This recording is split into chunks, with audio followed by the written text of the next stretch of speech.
ದೋಸ್ತಿ ಪಕ್ಷಗಳ ವಿರುದ್ಧ ಉಪಮುಖ್ಯಮಂತ್ರಿ ಡಿಕೆ ಶಿವಕುಮಾರ್ ಇವತ್ತು ಕೂಡ ವಾಗ್ದಾಳಿಯನ್ನು ಮುಂದುವರಿಸಿದ್ದಾರೆ. ಎಚ್ಡಿಕೆ ವರ್ಸಸ್ ಡಿಕೆಶಿ ಗಂಡಸ್ತನದ ಗುದ್ದಾಟ. ನಿನ್ನೆ ಕುಮಾರಸ್ವಾಮಿ ಗಂಡಸ್ತನದ ಮಾತಾಡಿದ್ರು, ಅದಕ್ಕೆ ಇವತ್ತು ಡಿಕೆ ಶಿವಕುಮಾರ್ ತಿರುಗೇಟು ಕೊಟ್ಟಿದ್ದಾರೆ. ನಾವು ಗಂಡಸರಲ್ಲ, ಅವರೊಬ್ಬರೇ ಗಂಡಸರು ಅಂತ ಮಾರ್ಮಿಕವಾಗಿ ಹೇಳಿದ್ದಾರೆ. ಗಂಡಸ್ತನದ ಎಲ್ಲ ಶಕ್ತಿ ಅವರಲ್ಲೇ ಇದೆ, ನಮ್ಮಲ್ಲಿಲ್ಲ ಅಂತ ಕುಮಾರಸ್ವಾಮಿಗೆ ಡಿಕೆ ಶಿವಕುಮಾರ್ ಡಿಚ್ಚಿ ಕೊಟ್ಟಿದ್ದಾರೆ. ನಿನ್ನೆ ಡೆಲ್ಲಿನಲ್ಲಿ ಮಾತಾಡ್ಬೇಕಾದ್ರೆ ಕುಮಾರಸ್ವಾಮಿ ಅವರು ಮಾಡಿದ್ರೆ ಗಂಡಸ್ತನದ ರಾಜಕೀಯ ಮಾಡಬೇಕು, ನಪಂಸಕರ ಥರ ಮಾತಾಡಬಾರ್ದು ಅಂತೆಲ್ಲ ಒಂದಷ್ಟೇನೋ ಹೇಳಿದ್ರು.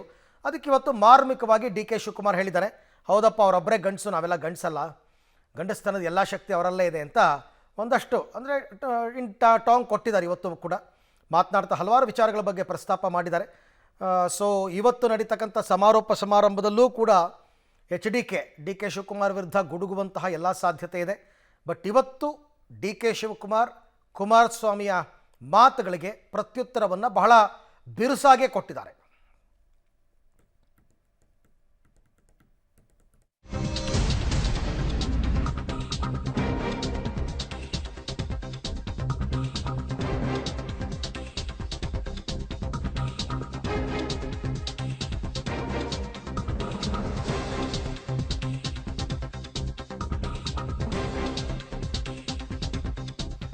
ನನಗೆ ಧಮಕಿ ಹಾಕ್ತಾರೆ, ನನಗೆ ಹುಷಾರ್ ಅಂತಾರೆ, ಅದೇನಿದೆಯಪ್ಪ ನಿನ್ನ ಹತ್ರ ಎಲ್ಲ ತೆಗಿ, ಗನ್ ಪಾಯಿಂಟ್ ಇಟ್ಟು ನಾನು ಯಾರೋ ಮಹಿಳೆಯರ ಹತ್ರ ಸೈಟ್ ಬರ್ಸ್ಕೊಂಡೆ ಅಂತಾರೆ, ಆ ಮಹಿಳೆಯರನ್ನ ಕರ್ಕೊಂಡ್ಬಂದು ದೂರು ಕೊಡಿಸಿ ನನಗೆ ವಾರ್ನಿಂಗ್ ಕೊಡ್ತಾರೆ, ನನಗೆ ಹುಷಾರ್ ಅಂತಾರೆ. ಇದ್ಯಾವುದಕ್ಕೂ ನಾವು ಜಗ್ಗಲ್ಲ ಬಗ್ಗಲ್ಲ ಅನ್ನೋ ರೀತಿಯಲ್ಲಿ ಇವತ್ತು ಡಿಕೆ ಶಿವಕುಮಾರ್ ಮಾತನಾಡಿದ್ದಾರೆ. ನಿನ್ನೆ ಕುಮಾರಸ್ವಾಮಿ ಆಡಿದ ಪ್ರತಿಯೊಂದು ಮಾತಿಗೂ ಕೂಡ ಇವತ್ತು ಡಿಕೆ ಶಿವಕುಮಾರ್ ಅವರಿಂದ ಉತ್ತರ ಬಂದಿದೆ. ನಾವು ಗಂಡಸರಲ್ಲ, ಅವರೊಬ್ಬರೇ ಗಂಡಸರು. ಎಲ್ಲ ಗಂಡಸ್ತನದ ಎಲ್ಲ ಶಕ್ತಿ ಅವ್ರದ್ದಿದೆ. ಕುಮಾರಸ್ವಾಮಿ ಏನು ಮಾತಾಡಿದ್ದಾರೆ ಹಿಂದೆ ಅಂತ ನೆನಪಿಟ್ಕೋಬೇಕು. ನನ್ನ ಮಿಲಿಟ್ರಿ ಇವರು ಬಂದು ಕರ್ಕೊಂಡು ಹೋಗ್ತಾರೆ ಅಂತ ಹೇಳ್ದ, ಅಂದರೆ ವಾಪಸ್ ಜೈಲಿಗೆ ಹೋಗ್ತೀನಿ ಅಂತ. ನಾನು ಜೈಲು ನೋಡಿರೋನು, ಅವನು ಬಂದು ನಾನು ಜೈಲಲ್ಲಿ ನೋಡಿದ್ದಾನೆ. ನಾನು ಹಾಗೆ ನನಗೆಷ್ಟು ಶಕ್ತಿ ಇತ್ತು ಜೈಲು ಒಳಗಡೆ ಅಂತ ಆತ ಬಂದು ನಾನು ನೋಡಿದ, ಗೊತ್ತಾಯ್ತಾ. ಅದಾದ ಮೇಲೆ ನಾನು ನಿಜ ಅವ್ರ ಕುಟುಂಬದ ಅವ್ರ ಅಣ್ಣಂದು ಕೇಳಿದ್ರು ನಿಜ. ಯಾಕೆಂದರೆ ಅವ್ರ ಅಣ್ಣ ಬೇನಾಮಿ, ಇವು ಮುಖ್ಯಮಂತ್ರಿ ಆಗಿದ್ದಾಗೇ ಇವು ಅಧಿಕಾರನ ದುರುಪಯೋಗ ಪಟ್ಕೊಂಡು ನನ್ನ ಮೇಲೆ ಬಿಟ್ಟು, ನನ್ನ ಹೆಂಡತಿ ಮೇಲೆ, ನನ್ನ ತಂಗಿ ಮೇಲೆ, ನನ್ನ ತಮ್ಮನ ಮೇಲೆ, ಎಲ್ಲರ ಮೇಲೂ ಕೇಸ್ ಹಾಕ್ಸ್ತಾ, ಅದರೂ ಕದ್ದುಬಿಟ್ಟಿದ್ದೀವಿ ನಾವು ಅಂತ ಅಂದ್ಬಿಟ್ಟು, ಎಲ್ಲ ನಾವೆಲ್ಲ ಬಳ್ಳಾರಿಯಲ್ಲಿ ಕದ್ದುಬಿಟ್ಟಿದ್ದೀವಿ ಅಂತ ಕೇಸ್ ಹಾಕ್ಸ್ತಾರೆ, ಸುಳ್ಳು ಕೇಸ್ ಹಾಕ್ಸ್ತಾರೆ. ಮುಗಿಸ್ಕೊಂಡು ಇಲ್ಲಿಗೆ ಬರೋ ಅಷ್ಟೊತ್ತಿಗೆ FIR ಲಾಂಚ್ನಾಗಿತ್ತು. ರಾತ್ರಿ ಸಾವಿರಾರು ಜನ ಬಂದು ಅರೆಸ್ಟ್ ಆಯ್ತಾರೆ ಅಂತ ಬಂದು ಕೇಳಿ ಅವನ್ನೆಲ್ಲ ಮರೆತುಬಿಟ್ಟು ಇವ್ರನ್ನ ಚೀಫ್ ಮಿನಿಸ್ಟರ್ ಮಾಡಿದ್ದೀವಿ. ಚೀಫ್ ಮಿನಿಸ್ಟರ್ ಆದಮೇಲೆ, ಚೀಫ್ ಮಿನಿಸ್ಟರ್ ಇಳಿದ ಮೇಲೆ ಏನೇನು ನಡೀತು ಅಂತ ನಾನೇನು ಬಿಚ್ಚಿ ಏನು ಹೇಳ್ಬೇಕಾದ್ದೇನಿಲ್ಲ, ಅರ್ಥ ಆಯ್ತಾ. ನಾವು ಪ್ರಾಮಾಣಿಕವಾಗಿ ನಾವು ಎಷ್ಟು ನಿಷ್ಠೆಯಿಂದ ಇರಬೇಕು ಇದ್ದೀವಿ. ನಾವು ಸುದ್ದಿಗೆ ಹೋಯ್ತಿರಲಿಲ್ಲ. ಏನು ಮಗ ಸೋತ ಅಂದ ತಕ್ಷಣ ಏನು ನನ್ನ ಮೇಲೆ ಗದಾಪ್ರವಾಹ ಮಾತುಗಳು, ಕತೆಗಳು, ಏನೇನು ಮಾತಾಡಿದೆ ಅಂತ ನೀವು ರಿಲೀವ್ ಮಾಡಿ. ಬೇಕಾದ್ರೆ ವಾಪಸ್ಸು ಏನೇನು ಮಾತಾಡಿದೆ ಅಂತ ನಾನು ರಿಸರ್ಚ್ ಮಾಡಿಬಿಟ್ಟು ನಾನು ಹಾಕ್ಸಿಸ್ತೀನಿ. ಯಾರು ಸಹಿಸ್ಕೊಂಡಿರ್ತಾರೆ? ಏನು ಹೆದರ್ಕೋತೀನ ನಾನು? ಏನೇನು ಬಿಚ್ಚಕ್ಕೆ ಸಾಧ್ಯನೋ ನಂದು ಎಲ್ಲ ಬಿಚ್ಚಿಬಿಡ್ಲಿ. ಅದೇನೇನು ಅಸ್ತ್ರ ಬರ್ತಾ ಇದೆಯೋ ಅಸ್ತ್ರನೆಲ್ಲ ತಗೊಂಡು ನನ್ನ ಮೇಲೆ ಪ್ರಯೋಗ ಮಾಡಲಿ. ಈ ಗೊಡ್ಡ ಬೆದರಿಕೆಗೆ ನಾನು ಯಾವುದು ಇವತ್ತವರೆಗೂ ಟರ್ನ್ ಮಾಡಿದವನಲ್ಲ. ಟರ್ನ್ ಮಾಡೋಕ್ಕೆ ನಾನು ಯಾವ ಟರ್ನ್ಗೂ ನಾನು ಹೋಗಲಿಲ್ಲ. ನಾನೇನಿದ್ರು ನೇರವಾಗಿ ಸ್ಟ್ರೈಟ್ ಫೈಟ್ ಮಾಡೋರು. ಸೊ ಇದೆಲ್ಲವೂ ಕೂಡ ಡಿಕೆ ಶಿವಕುಮಾರ್ ಅವರ ಮಾತು. ಕುಮಾರಸ್ವಾಮಿಯವರು ಈ ಹಿಂದೆ ಆಡಿರ್ತಕ್ಕಂಥ ಮಾತನ್ನೆಲ್ಲ ಒಂದು ಸರ್ತಿ ರೀಕಾಲ್ ಮಾಡ್ತೀನಿ ಅಂತ ಹೇಳಿದ್ರು. ಆ್ಯಂಡ್ ಸ್ಟಿಲ್ ಕುಮಾರಸ್ವಾಮಿಯವರ ಮಾತುಗಳಲ್ಲಿ ಅವ್ರು ನನಗೆ ಎಚ್ಚರಿಕೆ ಕೊಡ್ತಾರೆ, ವಾರ್ನಿಂಗ್ ಕೊಡ್ತಾರೆ. ನೆನ್ನೆ ಹೇಳಿದ್ರಲ್ಲ ಕುಮಾರಸ್ವಾಮಿಯವರು, ಈ ಭೂಮಿ ಮೇಲೆ ಉಳಿಯೋಕ್ಕಾಗಲ್ಲ, ಹುಷಾರ್ ಅಂತೆಲ್ಲ ಹೇಳಿದ್ರಲ್ಲ, ಅದಕ್ಕೆಲ್ಲ ಮಾತು. ಆ್ಯಂಡ್ ಏಕವಚನ ಪ್ರಯೋಗ ಮತ್ತೆ ಮುಂದುವರಿತಾ ಇದೆ ಇಬ್ಬರಲ್ಲೂ ಕೂಡ. ನಿನ್ನೆ ಕುಮಾರಸ್ವಾಮಿನೂ ಕೂಡ ಏಕವಚನದಲ್ಲೇ ಡಿಕೆ ಶಿವಕುಮಾರ್ ವಿರುದ್ಧ ಹರಿಹಾಯ್ದಿದ್ರು. ಇವತ್ತು ಡಿಕೆ ಶಿವಕುಮಾರ್ ಎಗೈನ್ ಅವನು ಇವನು ಅಂತಲೇ ಮಾತಾಡ್ತಾ ಇದ್ದಾರೆ. ಬಟ್ ಇದು ಎಲ್ಲಿಗೆ ಹೋಗಿ ನಿಲ್ಲುತ್ತೆ ಅಂತಕ್ಕಂಥದ್ದು ಗೊತ್ತಿಲ್ಲ. ಯಾಕೆಂದರೆ ಒಂದು ಕಡೆ BJP JDS ಅವರು ಹೋರಾಟ ಮುಂದುವರಿಸ್ತೀವಿ ಅಂತಾರೆ. ಇವರು ಹೋರಾಟ ಮುಂದುವರೆದಷ್ಟು ಕಾಂಗ್ರೆಸ್ ಅವರು ಅದಕ್ಕೆ ಕೌಂಟ್ರ್ ಕೊಡ್ತಾನೆ ಹೋಗ್ತಾರೆ. ಹಾಗಾಗಿ ಈ ಮಾತುಗಳು ಸದ್ಯಕ್ಕೆ ನಿಲ್ಲಲ್ಲ. ಬಟ್ ನಾನು ಪದೇ ಪದೇ ಹೇಳ್ತಾ ಇರೋದು, ನೀವಿಬ್ಬರೂ ಕೂಡ ನಿಮ್ಮ ಹತ್ರ ಏನು ದಾಖಲೆಗಳಿದೆ ಅದನ್ನು ಬಿಡುಗಡೆ ಮಾಡಿ ಮೊದಲು. ಈಗ ಮಾತಾಡಲ್ಲ ಮುಂದೆ ಮಾತಾಡ್ತೀನಿ, ಈಗ ಮಾತಾಡಲ್ಲ ಮುಂದೆ ಮಾತಾಡ್ತೀನಿ ಅಂತ ಡಿ ಕೆ ಶಿವಕುಮಾರ್ ಹೇಳ್ತಾರೆ. ನನ್ನ ಹತ್ರ ಮೆಟೀರಿಯಲ್ಸ್ ಇದೆ ಅಂತ ಕುಮಾರಸ್ವಾಮಿ ಹೇಳ್ತಾರೆ. ಬಟ್ ಯಾರು ಏನೂ ಹೇಳಲ್ಲ. ಇದೊಂದು ರೀತಿ ಅವರಿಬ್ಬರ ನಡುವಿನ ವೈಯಕ್ತಿಕ ಸಮರದ ರೀತಿಯಲ್ಲಿ ಕಾಣ್ತಾ ಇದೆ. ರಾಜಕೀಯವನ್ನು ಬಿಟ್ಟು ವೈಯಕ್ತಿಕ ಸಮರದ ರೂಪದಲ್ಲಿ ಇವೆಲ್ಲವೂ ಕೂಡ ಕಂಡು ಬರ್ತಾ ಇದೆ. ನಾವು ಗಂಡಸರಲ್ಲ, ಅವರೊಬ್ಬರೇ ಗಂಡಸರು. ಎಲ್ಲ ಗಂಡಸ್ತನದ ಎಲ್ಲ ಶಕ್ತಿ ಅವ್ರದ್ದಿದೆ. ಕುಮಾರಸ್ವಾಮಿ ಏನು ಮಾತಾಡಿದ್ದಾರೆ ಹಿಂದೆ ಅಂತ ನೆನಪಿಟ್ಕೋಬೇಕು. ನನ್ನ ಮಿಲಿಟ್ರಿ ಇವರು ಬಂದು ಕರ್ಕೊಂಡು ಹೋಗ್ತಾರೆ ಅಂತ ಹೇಳ್ದ, ಅಂದರೆ ವಾಪಸ್ ಜೈಲಿಗೆ ಹೋಗ್ತೀನಿ ಅಂತ. ನಾನು ಜೈಲು ನೋಡಿರೋನು, ಅವನು ಬಂದು ನನ್ನ ಜೈಲಲ್ಲಿ ನೋಡಿದ್ದಾನೆ. ನಾನು ನನಗೆಷ್ಟು ಶಕ್ತಿ ಇತ್ತು ಜೈಲು ಒಳಗಡೆ ಅಂತ ಆತ ಬಂದು ನಾನು ನೋಡಿದ.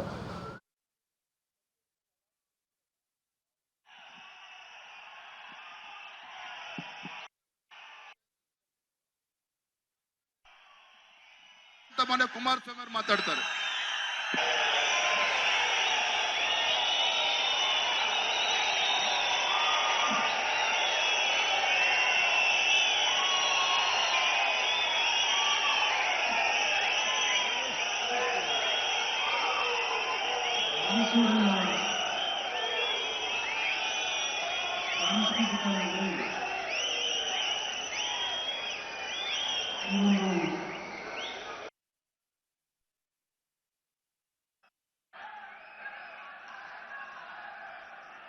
ಸನ್ನಿಧಾನದಿಂದ ತಾಯಿ ಚಾಮುಂಡೇಶ್ವರಿಗೆ ನನ್ನ ಭಕ್ತಿಪೂರ್ವಕವಾದಂಥ ನಮನಗಳನ್ನು ಸಲ್ಲಿಸಿ 3ನೇ ತಾರೀಕಿನಿಂದ ಪ್ರಾರಂಭ ಆಗಿರ್ತಕ್ಕಂಥ ಮೈಸೂರು ಚಲೋ ಕಾರ್ಯಕ್ರಮದ ಕೊನೆಯ ದಿನ 10ನೇ ತಾರೀಕಿನಂದು ಈ ದಿನ ಮಹಾರಾಜ ಮೈದಾನದ ಈ ಒಂದು ಬೃಹತ್ ಸಮಾವೇಶದ ವೇದಿಕೆ ಮೇಲೆ ಉಪಸ್ಥಿತರಿದ್ದು ತಮ್ಮೆಲ್ಲರನ್ನು ಉದ್ದೇಶಿಸಿ ಮಾತನಾಡಿರ್ತಕ್ಕಂಥ ರೈತ ನಾಯಕರು, ಮಾಜಿ ಮುಖ್ಯಮಂತ್ರಿಗಳು, ಹಿರಿಯರು ಆಗಿರ್ತಕ್ಕಂಥ ಸನ್ಮಾನ್ಯ ಯಡಿಯೂರಪ್ಪನವರೇ, ಭಾರತೀಯ ಜನತಾ ಪಕ್ಷದ ಅಧ್ಯಕ್ಷರಾಗಿರ್ತಕ್ಕಂಥ ಸುದೀರ್ಘವಾಗಿ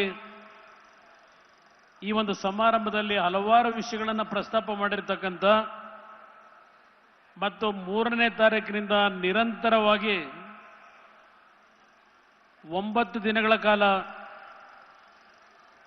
ಅತ್ಯಂತ ಯಶಸ್ವಿಯಾಗಿ ಎರಡೂ ಪಕ್ಷಗಳ ಕಾರ್ಯಕರ್ತರು, ಎರಡೂ ಪಕ್ಷಗಳ ಶಾಸಕ ಮಿತ್ರರು, ಎರಡು ಪಕ್ಷದ ಪ್ರಮುಖ ನಾಯಕರ ಜೊತೆಗೂಡಿ ಇವತ್ತಿನ ದಿನ ಅತ್ಯಂತ ಯಶಸ್ವಿಯಾಗಿ ಈ ಒಂದು ಭ್ರಷ್ಟ ಸರ್ಕಾರದ ಹಲವಾರು ಹಗರಣಗಳು ಇವತ್ತು ಹೊರಗೆ ಬರಲಿಕ್ಕೆ ಏನು ಪ್ರಾರಂಭ ಆಗಿದೆ. ಈ ರಾಜ್ಯದಲ್ಲಿ ಭ್ರಷ್ಟ ಸರ್ಕಾರವನ್ನು ತೊಲಗಿಸಬೇಕು ಅಂತಕ್ಕಂಥ ಈ ಒಂದು ಕಾರ್ಯಕ್ರಮ ಅತ್ಯಂತ ಯಶಸ್ವಿಯಾಗಿ ನಿರ್ವಹಣೆ ಮಾಡಿದ್ದಾರೆ.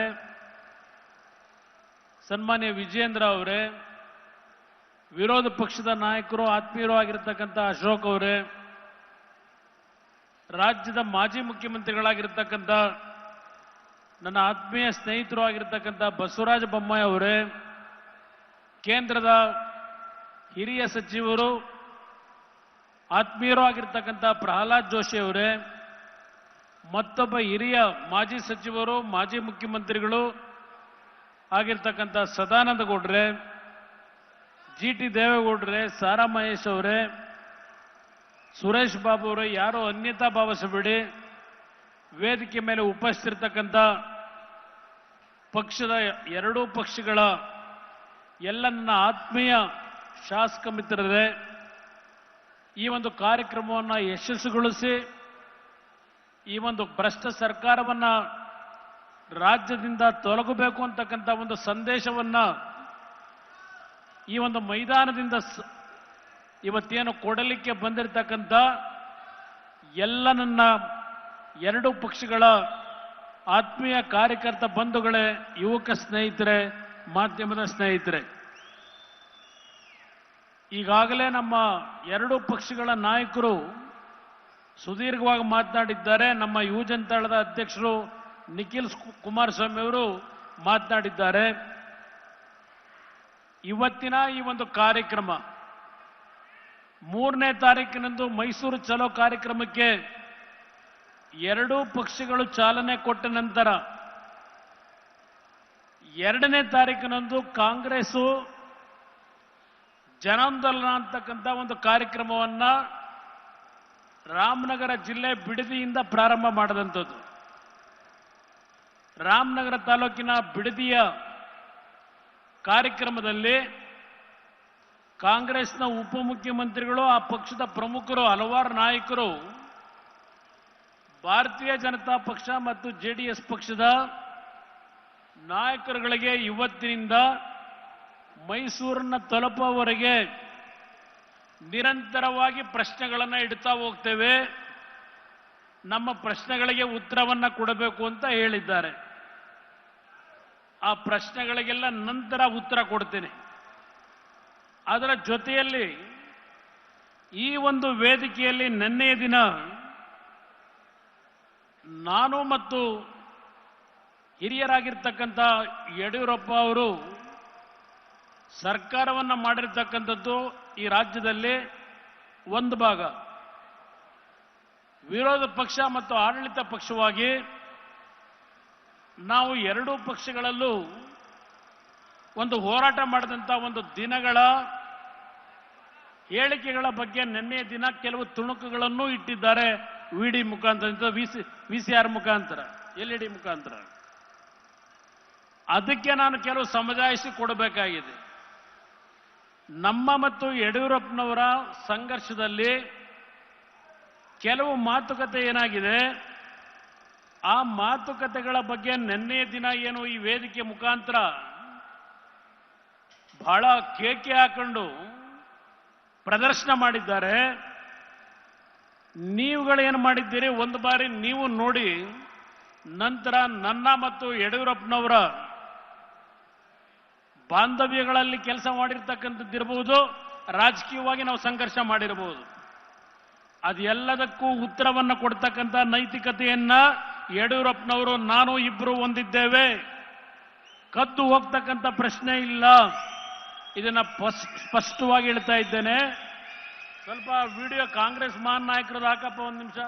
ಸೊ ಇದು ಕೂಡ ಅದೇ ರೀತಿಯಾದಂತಹ ಮಾತುಗಳು. ಈ ಹಿಂದೆ ಕಾಂಗ್ರೆಸ್ನ ಹಿರಿಯ ಲೀಡರೊಬ್ಬರು ಡಿ ಕೆ ಶಿವಕುಮಾರ್ ಹೇಗೆ ಬೆಳೆದು ಬಂದರು ಅಂತ ಈ ಹಿಂದೆ ಒಂದು ಸರ್ತಿ ಹೇಳ್ತಾ ಇದ್ರು. ಅದನ್ನೇ ಮತ್ತೊಂದು ಸರ್ತಿಯಲ್ಲಿ ಪ್ಲೇ ಮಾಡಿದ್ದಾರೆ. ಡಿ ಕೆ ಶಿವಕುಮಾರ್ ಅವರು ಕೆಲವು ಅದನ್ನೇ ಕುಮಾರಸ್ವಾಮಿ ಯಾವಾಗಲೂ ಹೇಳ್ತಿರ್ತಾರಲ್ಲ, VCP ಮತ್ತು ಬ್ಲ್ಯಾಕ್ ಆ್ಯಂಡ್ ವೈಟ್ TV ಇಟ್ಕೊಂಡು ನಾವು ಬೆಳೆದು ಬಂದಿಲ್ಲ ಅಂತ. ಅದೇ ಆರೋಪವನ್ನೇ ಅವರು ಕಾಂಗ್ರೆಸ್ನ ಆಗಿನ ಹಿರಿಯ ನಾಯಕರು ಮಾತನಾಡ್ತಾ ಇದ್ದಿದ್ದು. ಈ ಹಿಂದಿಂದೆಲ್ಲ ರೀಕಾಲ್ ಮಾಡ್ತಾ ಇದ್ದಾರೆ. ಮತ್ತೊಮ್ಮೆ ಮಗದೊಮ್ಮೆ ಕುಮಾರಸ್ವಾಮಿ ಅವರು ಭಾಷಣ ಮಾಡಬೇಕಾದ್ರೆ ಮಧ್ಯದಲ್ಲಿ ಅದನ್ನು ನಿಲ್ಲಿಸಿ ಅವರೇ ಹೇಳಿ ಇದೆಲ್ಲವನ್ನು ಕೂಡ ಪ್ಲೇ ಮಾಡಿಸ್ತಾ ಇದ್ದಾರೆ. ಈ ದಿನ ಮಹಾರಾಜ ಮೈದಾನದ ಈ ಒಂದು ಬೃಹತ್ ಸಮಾವೇಶದ ವೇದಿಕೆ ಮೇಲೆ ಉಪಸ್ಥಿತರಿದ್ದು ತಮ್ಮೆಲ್ಲರನ್ನು ಉದ್ದೇಶಿಸಿ ಮಾತನಾಡಿರ್ತಕ್ಕಂಥ ನನ್ನ ಮತ್ತು ಯಡಿಯೂರಪ್ಪನವರ ಮಧ್ಯೆ ಮತ್ತೇನೋ ಒಂದು ಬಿರುಕುಂಟು ಮಾಡಬೇಕು ಅಂತ ಹೇಳಿ ಕಳೆದ ವಿಧಾನಸಭೆ ಚುನಾವಣೆ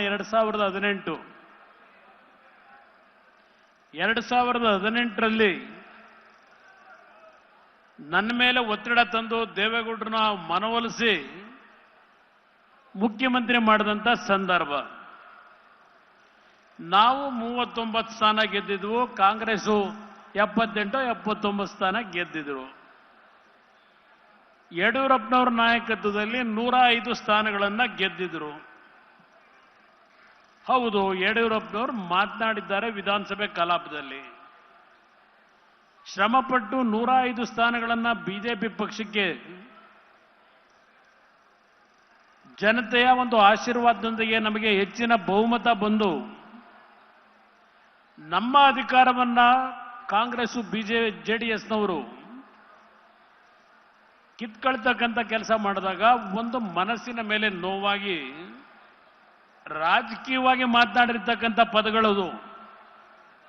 ಅದನ್ನ ನಿನ್ನೆ ಇಲ್ಲಿ ಪ್ರದರ್ಶನ ಮಾಡ್ಕೊಂಡು ನನ್ನನ್ನ ಯಡಿಯೂರಪ್ಪನವರು ನಾಗರಾವು ಅಂತ ಹೇಳಿದ್ದಾರೆ ಅಂತ ನಿನ್ನೆ ಮಾತನಾಡಿದ್ದಾರೆ. ಇಲ್ಲಿ ನಾನು ಶಿವಕುಮಾರ್ನಂತ ಈ ರಾಜ್ಯವನ್ನ ಲೂಟಿ ಮಾಡ್ತಕ್ಕಂಥ ಬಡ ಕುಟುಂಬದ ಹೆಣ್ಣು ಮಕ್ಕಳ ಆಸ್ತಿಗಳನ್ನ ಲಪಟಾಯಿಸಿರ್ತಕ್ಕಂಥ ಡಿ.ಕೆ. ಶಿವಕುಮಾರ್ಗೆ ನಾಗರಾಹವೇ ನಾನು. ಅದು ಯಡಿಯೂರಪ್ಪನವರು ಹೇಳಿದ್ದಾರೆ. ಯಡಿಯೂರಪ್ಪನವರು ಹೇಳಿದ್ದಾರೆ. ಏನಿದೆ, ನಾನು ಅವರ ಉತ್ತಮವಾದ ಆಡಳಿತ ಕೊಟ್ಟಿದ್ದೇವೆ, ನಾವು ಅವರು ಸಂಘರ್ಷ ಮಾಡಿದ್ದೇವೆ ರಾಜಕೀಯವಾಗಿ, ಆದರೆ ವೈಯಕ್ತಿಕವಾಗಿ ಎಂದೂ ಹೋಗಿಲ್ಲ. ರಾಜಕೀಯದ ಸಂಘರ್ಷದಲ್ಲಿ ನಿನ್ನೆ ದಿನ ಇಲ್ಲಿ ಹೇಳಿದ್ದಾರೆ ವೇದಿಕೆ ಮೇಲೆ, ಕುಮಾರಸ್ವಾಮಿ ನನ್ನ ಅಧ್ಯಕ್ಷತೆಯಲ್ಲಿ 136 ಸ್ಥಾನ ಕೊಟ್ಟಿದ್ದಾರೆ ಈ ನಾಡಿನ ಜನತೆ ಸರ್ಕಾರ ಮಾಡಲಿಕ್ಕೆ. ನೀನು ಜನತಾದಳದ ಅಧ್ಯಕ್ಷನಾಗಿ ನಿನಗೆ 19 ಸ್ಥಾನ ಕೊಟ್ಟಿದ್ದಾರೆ. ಈ ಮಾತನ್ನು ನಿನ್ನೆ ಏನು ಹೇಳಿದ್ದೀರಿ? ಅದೇನೋ ಸಿದ್ದರಾಮಯ್ಯನವರ ಪರವಾಗಿ ಕಲ್ಲು ಬಂಡೆ ತರ ನಿಂತವ್ರಂತೀಗ ಈ ಶಿವಕುಮಾರು ಸಿದ್ದರಾಮಯ್ಯನವರು ಮುಂದುವರಿಲಿಕ್ಕೆ ಬಂಡೆ ತರ ಇದ್ದೇನೆ ಅಂತ ಹೇಳಿದ್ದಾರೆ.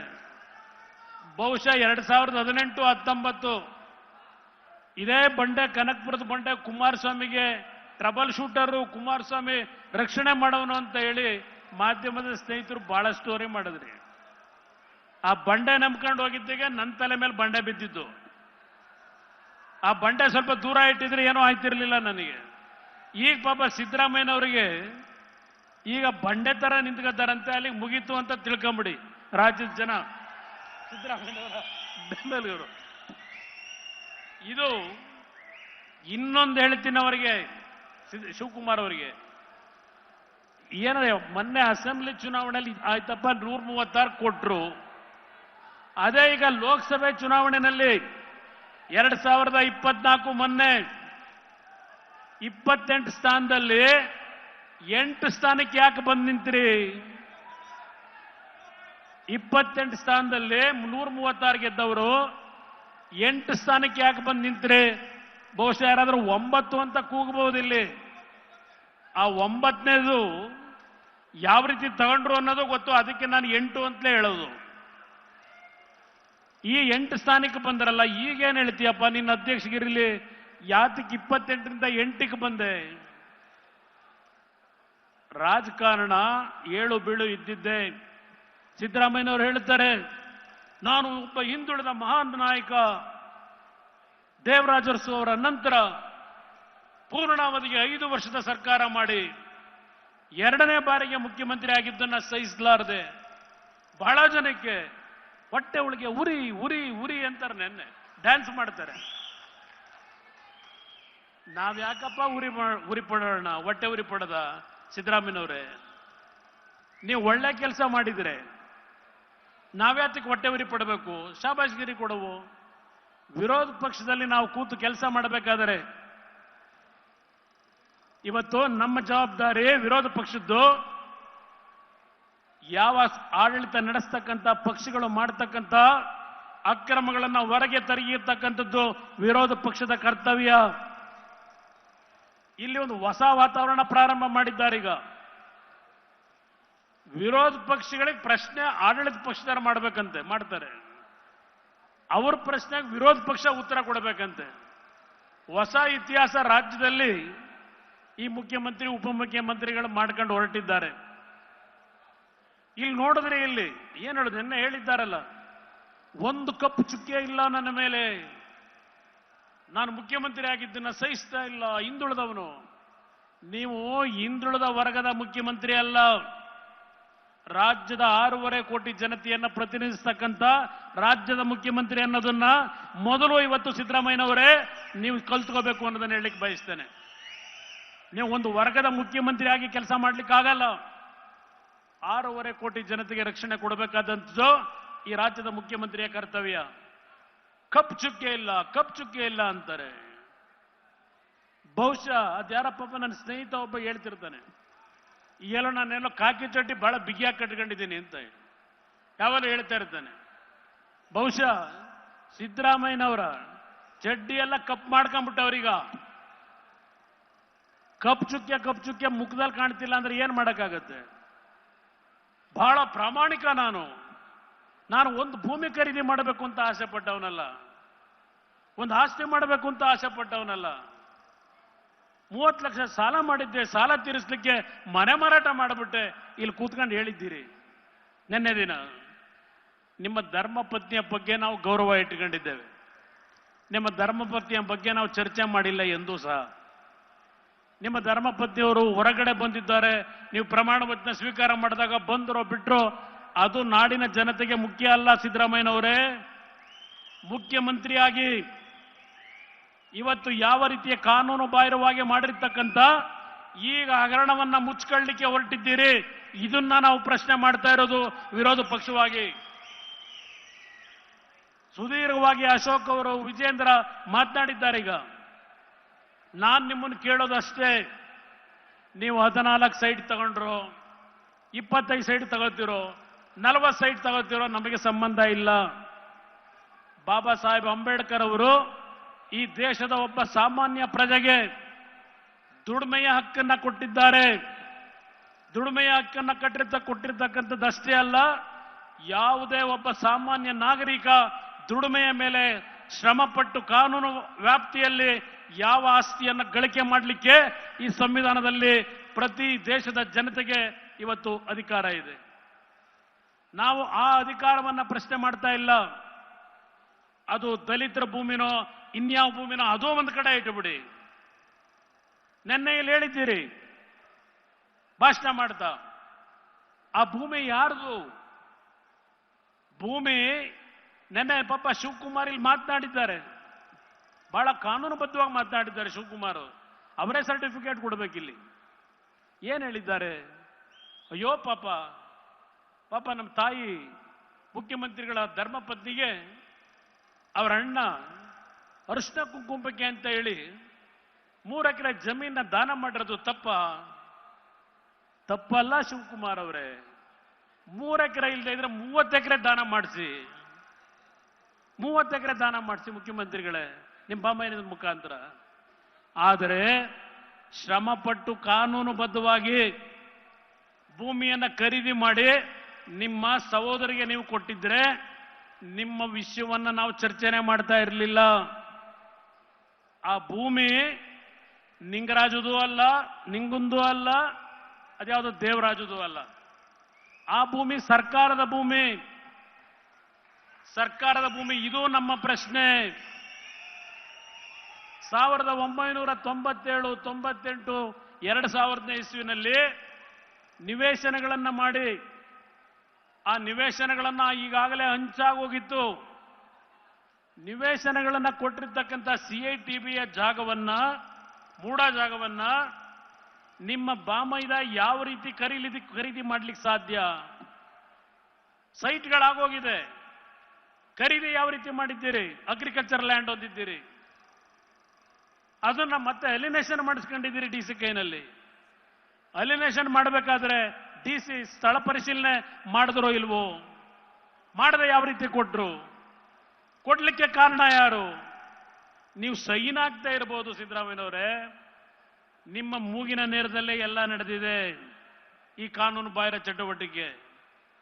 ಇದನ್ನೇ ನಾವು ಪ್ರಶ್ನೆ ಮಾಡ್ತಾ ಇರೋದು. ನೀವೇ ಹೇಳಿದ್ದೀರಿ ನನ್ನ ಹೆಂಡತಿ ಭೂಮಿ ಅದು. CIT ಅವರು ತಪ್ಪು ಮಾಡ್ಬಿಟ್ಟವ್ರೆ, ಮೂಡಾದವರು 62 ಕೋಟಿ ಬೆಲೆ ಬಾಳ್ತದೆ, ಕೊಡ್ತೀರಾ ಅಂತ ಕೇಳಿದ್ದೀರಿ. ಈಗ ಹೇಳ್ತೀರಿ ಬೇಡ ಅಂದ್ರೆ ಕೊಟ್ಬಿಡ್ತಾರಂತದ್ದು. ಯಾವ್ದೋ ಮೊನ್ನೆ TV ಚಾನೆಲ್ ನೋಡ್ತಾ ಇದ್ದೆ. ಈಗಲೂ ಬೇಕಾದ್ರೆ ನಾನು 14 ಇದನ್ನು ಸೈಟನ್ನು ವಾಪಸ್ ಕೊಡಕ್ಕೆ ತಯಾರಾಗಿದ್ದೀನಿ ಹೇಳಿದ್ದೀರಿ. ನಮ್ಮ ಮನೆಯವರು ಒಪ್ಕೊಂಡ್ಬಿಡ್ತಾರೆ, ಎಲ್ಲದಕ್ಕೂ ಒಪ್ಕೋತಾರೆ.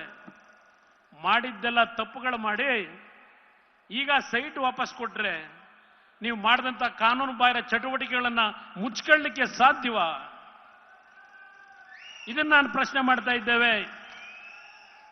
ಆಮೇಲೆ ಅದೇನೋ ಈಗ ಬರ್ತಾ ಇದ್ದಲ್ಲ ಟಿವಿನಲ್ಲಿ, ಇಲ್ಲೆಲ್ಲ ಅವ್ರ ಮಗನ್ನ ಯಾವುದೋ ಆಶ್ರಯ ಕಮಿಟಿಗೋ ಯಾವುದಕ್ಕೋ ಚೇರ್ಮನ್ ಮಾಡ್ಕೊಂಡು ಇಲ್ಲಿ ಉಸ್ತುವಾರಿ ನೋಡ್ಕೊಳ್ಳೋದು. ಜನಗಳ ಮಧ್ಯದಲ್ಲಿ ಟಿವಿನಲ್ಲಿ ಹೇಳ್ತಾರೆ, ಬರ್ತಾ ತೋರಿಸ್ತಾರೆ, ಅಪಯ ಅಪಯ ಅಪಯ ಅಪಯ. ನಾನು ಹೇಳಿಲ್ವಲ್ಲ, ಅದು ಯಾವುದದು? ನಾನು ಹೇಳಿದ್ದಲ್ಲ ಅದು ಅಪಯ. ಯಾರು ಹೇಳಿದವರು? ಆರು ಅಂತ. ನಾನು ಕೊಟ್ರೇನೇ ಇದು ಅಂತಾರೆ. ಸಿದ್ದರಾಮಯ್ಯನವರೇ, ಆ ಒಂದು ಪ್ರಕರಣವನ್ನ ಯಾವ ರೀತಿ ಮುಚ್ಚಾಕೊಳ್ಳಿಕ್ಕೆ ಹೋದ್ರಿ? ಮೊದಲು ಟಿವಿಗಳಲ್ಲಿ ಬಂದಾಗ 2-3 ಗಂಟೆ ಟಿವಿ ಮುಂದೆ ಬರಲಿಲ್ಲ. ಆಮೇಲೆ ಬಂದರು ನಮ್ಮ ಶಿವು ಅವರು ಮನೆಗೆ. ಯಾವ ದೊಡ್ಡ ವಿಷಯ, CSR ಫಂಡ್ದು ಅಂತ ಹೇಳಿ ಅಂದರು. ಅವ್ರು ಹೇಳಿಕೊಟ್ಟ ಮೇಲೆ ಶುರುವಾಯಿತು. ಇಲ್ಲಿ ಎಲ್ಲವೆಲ್ಲ ಇಟ್ಟಿದ್ದೀನಿ, ಮಾತಾಡೋದು ಬಿಟ್ಟುಬಿಟ್ಟಿದ್ದೀನಿ. ಇದು ಏನೇನು ಮಾಡಿದ್ರು CSR ಫಂಡ್ ಕತೆ ಎಲ್ಲ ಇಲ್ಲೂ ದಾಖಲೆ ಇದೆ. ಇದು ಒಂದು ದೊಡ್ಡ ಫ್ರಾಡಲೆಂಟ್ ಡಾಕ್ಯುಮೆಂಟ್. ಇದು ಸಿದ್ದರಾಮಯ್ಯನವ್ರದ್ದು ಫ್ರಾಡಲೆಂಟ್ ಡಾಕ್ಯುಮೆಂಟ್. ಯಾವ ರೀತಿ ದಾರಿ ತಪ್ಪಿಸಿದ್ರು ಪಾಪ. ಅದೇನೋ ಹೇಳಿದ್ರಲ್ಲ CSR ಫಂಡು ಅಂತ ಹೇಳಿ. CSR ಫಂಡು ಇಲ್ಲ, ಅವತ್ತು ಸಾಯಂಕಾಲ ಟ್ರಾನ್ಸ್ಫರ್ ಮಾಡಿದ್ರಲ್ಲ, ಅಪ್ಪ ನಾನು ಕೊಟ್ಟಿದ್ದೆ ಇದು ಅಂದ್ರಲ್ಲ. ಇಲ್ಲಿದೆ ಟ್ರಾನ್ಸ್ಫರು. ಯಾರೋ Vivekananda sub inspector, circle inspector, ಇಲ್ಲೆಲ್ಲ ಮಾಲಾಗಿ ಹಾಕಿದಿರಲ್ಲ. ನೀವು ಯಡಿಯೂರಪ್ಪನವ್ರ ಬಗ್ಗೆ, ಕುಮಾರಸ್ವಾಮಿ ಬಗ್ಗೆ ಚರ್ಚೆ ಮಾಡ್ತೀರಾ? ಎಸ್, ನಾನು ಯಡಿಯೂರಪ್ಪನವರು ಹೋರಾಟ ಮಾಡಿದ್ದೇವೆ. ಮಲ್ಲಿಕಾರ್ಜುನ್ ಖರ್ಗೆ ಅವರ ಪುತ್ರ ಇವತ್ತೇನೋ ಹೇಳಿದ್ದಾರೆ. ನಾನು ನಿನ್ನೆ ದೆಹಲಿಯಲ್ಲಿ ಒಂದು ಮಾತು ಹೇಳಿದ್ದಾರೆ. ಶಿವಕುಮಾರ್ ಅವರು ನನ್ನ ಮಗನ ರಾಜಕೀಯದ ಭವಿಷ್ಯಕ್ಕೆ ನನ್ನ ಅಣ್ಣನ ಮಗನನ್ನ ಜೈಲಿಗೆ ಕಳಿಸಿದ್ದೇನೆ ಅಂತ ಹೇಳಿ ನನ್ನ ಮೇಲೆ ಈ ವೇದಿಕೆ ಮೇಲೆ ಹೇಳಿದ್ದೀರಿ. ಆ ತಾಯಿ ಚಾಮುಂಡೇಶ್ವರಿಯ ಸನ್ನಿಧಾನದಲ್ಲಿ ನಿಂತು ಮಾತನಾಡ್ತಾ ಇದ್ದೇನೆ. ಮಿಸ್ಟರ್ ಶಿವಕುಮಾರ್, ಯಾವ ಎಸ್.ಎಂ. ಕೃಷ್ಣ ಅವರು ಕೊತ್ವಾಲನ್ ಜೊತೆ ಜೀವನ ಮಾಡ್ಕೊಂಡಿದ್ದಂತ ನಿಮಗೆ ರಾಜಕೀಯದಲ್ಲಿ ಜನ್ಮ ಕೊಟ್ಟಿದ್ರು. ಆ ಕುಟುಂಬದ ಒಬ್ಬ ಶ್ರಮಜೀವಿ ಸಿದ್ಧಾರ್ಥ ಅವರ ಮರಣಕ್ಕೆ, ಆತ್ಮಹತ್ಯೆಗೆ ಕಾರಣ ಯಾರು? ಜನಗಳ ಮುಂದೆ ಇಡ್ತೀರಾ ಇದನ್ನ ಜನಗಳ ಮುಂದೆ? ನನಗಿವತ್ತು ಬರಬೇಕಾದ್ರೆ ಬೆಳಗ್ಗೆ ಯಾರೋ ಫೋನ್ನಲ್ಲಿ ಹೇಳ್ತಾರೆ, ಯಾರೋ ನಿಮ್ಮ ಸ್ನೇಹಿತರೆ, ಸರ್ ನಿಮಗೊಂದು ವಿಷಯ ಗೊತ್ತಿಲ್ಲ, ಈ ಜೇಡ್ರಳ್ಳಿ ಅಂತೇಳಿ ಬೆಂಗಳೂರಿನ ಹತ್ರ ಇದೆ, ಜೇಡ್ರಳ್ಳಿ ಅಂತ ಹೇಳಿ, ರಾತ್ರಿ ಇವ್ರ ಸ್ನೇಹಿತರೊಬ್ಬರು ವಾಸು ಅಂತ ಹೇಳಿ ಇಬ್ರು ಸೇರಿ ನೈಟ್ ಹೋಗೋದು ರಸ್ತೆಯಲ್ಲಿ, ಜೇಡ್ರಳ್ಳಿ ಪಕ್ಕದಲ್ಲಿ ರೋಡಲ್ಲಿ. ಇವೆಂತವ ನಿಮ್ಮ ಮ್ಯಾನುಯಲ್ ಇದಾಕಿರ್ತಲ್ಲ ಕವರು,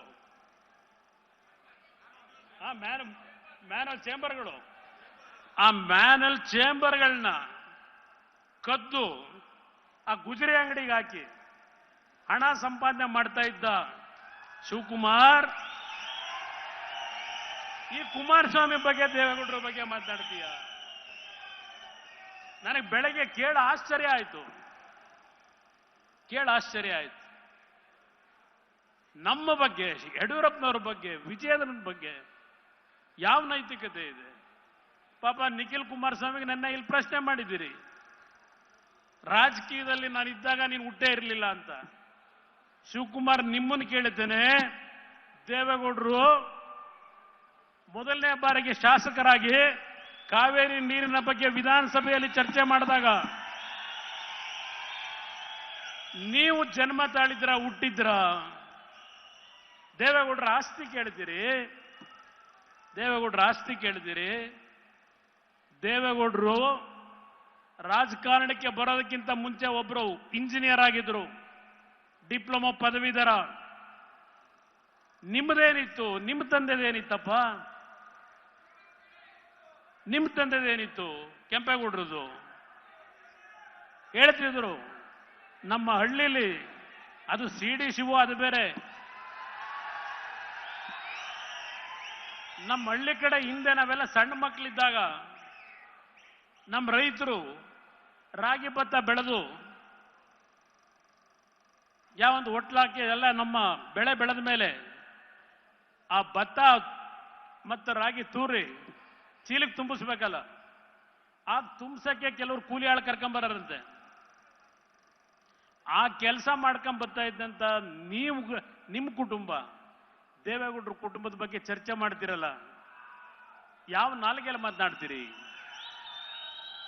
ರೇವಣ್ಣ ಅವರು ನಾನು ವಿಧಾನಸಭೆಯಲ್ಲಿ ಸಿದ್ದರಾಮಯ್ಯನವರ ಬಗ್ಗೆ ಅವರು ಮಾಡಿರ್ತಕ್ಕಂಥ ಹಲವಾರು ಅಕ್ರಮಗಳ ಬಗ್ಗೆ ಚರ್ಚೆ ಮಾಡಬೇಕಾದ್ರೆ ಕಳೆದ ಬಾರಿ ಯಾವೊಂದು ಚುನಾವಣೆ ನಂತರ ಸರ್ಕಾರ ಬಂದು 24 ಗಂಟೆಯಲ್ಲಿ ವರ್ಗಾವಣೆ ತಂದೆ ನಡೀತು. ಆ ವಿಷಯ ಚರ್ಚೆ ಮಾಡಬೇಕಾದ್ರೆ ನನ್ನ ಸಹೋದರ ರೇವಣ್ಣ ಅಯ್ಯೋ ಅಯ್ಯೋ ಅಯ್ಯೋ ನಾನು ಸಿದ್ದರಾಮಯ್ಯನವರು ಭ್ರಷ್ಟಾಚಾರ ಮಾಡೋದ್ರೆ ನಂಬಲ್ಲ, ಅಯ್ಯೋ ಸಿದ್ದರಾಮಯ್ಯನವರು ಅಂತ ಹೇಳಿದಂತ ನಿಮ್ಮ ಸ್ನೇಹಿತ ರೇವಣ್ಣನ ಕುಟುಂಬ ಇವತ್ತು ಆ ಇಬ್ಬರು ಮಕ್ಕಳನ್ನ ಜೈಲಿಗೆ ಕಳಿಸಿದ್ದೀರಿ. ಅವನನ್ನು ಮದುವೆ ಆಗಿರ್ತಕ್ಕಂಥ ಅವನ ಹೆಂಡತಿನ ಬೇಲ್ ತಗೊಂಡ್ರೆ ಅವ್ರ ಮೇಲೆ ಯಾವ ಕೇಸ್ ಇಲ್ಲ, ರೇವಣ್ಣನ ಮೇಲೆ ಕೇಸ್ ಇಲ್ಲ, ಸೃಷ್ಟಿ ಮಾಡ್ತೀರಿ ಕೇಸ್ನ. ಆ ಹೆಣ್ಣು ಮಗಳು ಇಲ್ಲಿ ಹೈಕೋರ್ಟ್ ಅಲ್ಲಿ ಜಾಮೀನು ಕೊಟ್ರೆ ಸುಪ್ರೀಂ ಕೋರ್ಟ್ಗೆ ಹೋಗಿ ಕಪಿಲ್ ಸಿಬ್ಬಲ್ ಅಂತ ಲಾಯರ್ನಿಟ್ಟು 25 ಲಕ್ಷ 30 ಲಕ್ಷ ಆ ಲಾಯರ್ಗೆ ಫೀಸ್ ಕೊಟ್ಟು ಆ ಹೆಣ್ಣು ಮಗಳನ್ನ ಜೈಲಿಗೆ ಕಳಿಸಬೇಕು ಅಂತ ಹೇಳಿ ಹೊರಟಂತ ಶಿವಕುಮಾರ್ ನನ್ನನ್ನ ಪ್ರಶ್ನೆ ಮಾಡ್ತೀರಾ? ನಾನು ಮಾಡಿದ್ದೇವೆ ಅಂತ ಹೇಳಿ ರೇವಣ್ಣನ ಮಕ್ಕಳನ್ನ ನನ್ನ ಮೇಲೆ ಇಲ್ಲಿ ಕೂತ್ಕೊಂಡು ಹೇಳ್ತೀರಾ? ನನ್ನ ಮಗನ ಬೆಳೆಸಲಿಕ್ಕೆ ಅವ್ರನ್ನ ಜೈಲಿಗೆ ಕಳಿಸಿದ್ದೀನಿ ಅಂತ ಹೇಳಿ. ಇದನ್ನ ಇವತ್ತು ಈ ನಾಡಿನ ಜನ ನಂಬೇಕಾ? ಇಂಥ ಕುತಂತ್ರಿಗಳನ್ನ, ಇಂಥ ಮನೆ ಹಾಳರನ್ನ ನಂಬ್ತೀರಾ? ಈ ನಾಡಿನ ಜನ ನಂಬ್ತೀರಾ? ನಾನು ಸಿದ್ದರಾಮಯ್ಯನವ್ರಿಗೆ ಕೇಳ್ತೇನೆ, 25-30 ವರ್ಷಗಳ ಕಾಲ ಪಾಪ ವಿಧಾನಸಭೆಯಲ್ಲಿ ಹೇಳಿದ್ದೀರಿ, ನಾನು ಹೇಳಿದೆ ವಿಧಾನಸಭೆಯಲ್ಲಿ 2013 ಸಿದ್ದರಾಮಯ್ಯನವರೇ ಯಡಿಯೂರಪ್ಪನವ್ರ ಫೋಟೋ ಇಟ್ಕೊಂಡು ಪೂಜೆ ಮಾಡಬೇಕು ನೀವು ಕಾಂಗ್ರೆಸ್ನವರು. ನನ್ನ ಮತ್ತು ಅವರ ನಡುವೆ ನಡೆದಂತ ಒಂದು ಅವತ್ತಿನ ವಿರೋಧ ಪಕ್ಷ ಆಡಳಿತ ಪಕ್ಷವಾಗಿ ನಮ್ಮಿಬ್ಬರ ಹೋರಾಟದ ಫಲ 2013ರಲ್ಲಿ ಅಧಿಕಾರಕ್ಕೆ ಕಾಂಗ್ರೆಸ್ ಬಂದಿದ್ದು. ಸಿದ್ದರಾಮಯ್ಯನವರೇ, ನಿಮ್ ಮುಖ ನೋಡಿ, ಶಿವಕುಮಾರ್ ಮುಖ ನೋಡಿ ಜನ ಓಟ್ ಕೊಟ್ಟಿದ್ದಲ್ಲ, ನಮ್ಮಿಬ್ಬರ ನಡುವೆ ಆದಂತ ಸಂಘರ್ಷ. ಯಡಿಯೂರಪ್ಪನವರು ಅವರ ಒಂದು ಹೋರಾಟದಲ್ಲಿ ವೋಟ್ ಡಿವೈಡ್ ಆಗಿ ಬಿಜೆಪಿ ಜೆಡಿಎಸ್ನ ಕೆಜೆಪಿ ಅಂತಕ್ಕಂಥ ಒಂದು ಪಕ್ಷಗಳಿಂದ ವೋಟ್ ಡಿವೈಡ್ ಆಗಿದ್ರಿಂದ 13ರಲ್ಲಿ ಮುಖ್ಯಮಂತ್ರಿ ಆದ್ರಿ. ಮುಖ್ಯಮಂತ್ರಿ ಆಗಿ ನೀವು ಪ್ರಾರಂಭ ಮಾಡಿದ್ದು ಮೊದಲನೇ, ನಾನು ಯಾವ ದ್ವೇಷದ ರಾಜಕೀಯ ಮಾಡಿಲ್ಲ, ನಾನು ಬಹಳ ಅತ್ಯಂತ ಸ್ವಚ್ಛಾರಿತವಾಗಿ ಮಾಡಿದ್ದೇನೆ.